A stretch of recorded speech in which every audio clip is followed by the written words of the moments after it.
Early menses ആണോ നിങ്ങൾ face ചെയ്യുന്ന പ്രോബ്ലം? അതായത് ഒരു മെൻസസ് കഴിഞ്ഞ് അടുത്ത മെൻസസ് ഏകദേശം ഒരു 20 ദിവസം മുമ്പേ വരുന്നൊരവസ്ഥയാണ് നമ്മൾ ഏർലി മെൻസസ് എന്ന് പറയുന്നത്.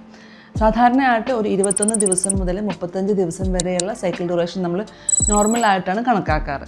പക്ഷേ ചിലരിൽ ഒരു മെൻസസ് അപ്പിയർ ചെയ്തിട്ട് അടുത്ത മെൻസസ് ഏകദേശം ഒരു 16 മുതൽ 20 ദിവസത്തിനുള്ളിൽ തന്നെ അപ്പിയർ ചെയ്യും. അപ്പോൾ ഇതിൻ്റെ കാരണം എന്താണെന്ന് നമ്മൾ ട്രാക്ക് ചെയ്ത് നോക്കുക. പ്രധാനമായിട്ട് കിട്ടുന്നൊരു കാരണമാണ് ഹോർമോണൽ ഇംബാലൻസ്. അതിൽ തന്നെ എസ്പെഷ്യലി നമ്മൾ പ്രൊജസ്ട്രോൺ ഹോർമോണിൻ്റെ കുറവ്. ഓക്കെ, അപ്പോൾ ഈ പ്രൊജസ്ട്രോൺ ഹോർമോൺ കുറവുള്ള ആളുകളിലാണ് പ്രധാനമായിട്ടും ഇതുപോലെയുള്ള ഏർലി മെൻസസ് അല്ലെങ്കിൽ മിഡ് സൈക്കിൾ ബ്ലീഡിങ്. അതല്ലാന്നുണ്ടെങ്കിൽ സ്പോട്ടിങ് ബിഫോർ മെൻസസ് അപ്പിയർ ചെയ്യുന്നതിനേക്കാൾ 2-3 ദിവസം മുമ്പ് തന്നെ സ്പോട്ടിങ് പോലെ കാണപ്പെടുക എന്നുള്ള സിംറ്റംസ്. ഓക്കെ, അപ്പോൾ നമ്മൾ ഈ പ്രൊജസ്ട്രോൺ ഹോർമോൺ എന്ന് പറയുന്നത് നമ്മുടെ later half of the menstrual cycle, അതായത് നമ്മുടെ മെൻസ്ട്രൽ സൈക്കിൾ നമ്മൾ 2 പാർട്ടായിട്ട് നമുക്ക് തിരിക്കാം.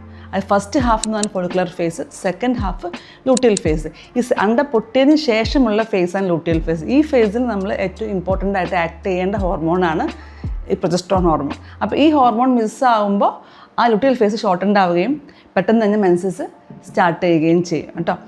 അപ്പോൾ നമ്മൾ യഥാർത്ഥമായ കാരണം കണ്ടെത്തിയിട്ട് ട്രീറ്റ് ചെയ്യണമെന്നുണ്ടെങ്കിൽ ഈ സിറ്റുവേഷൻ പെട്ടെന്ന് നമുക്ക് ഓവർകം ചെയ്യാൻ പറ്റുന്നതാണ്.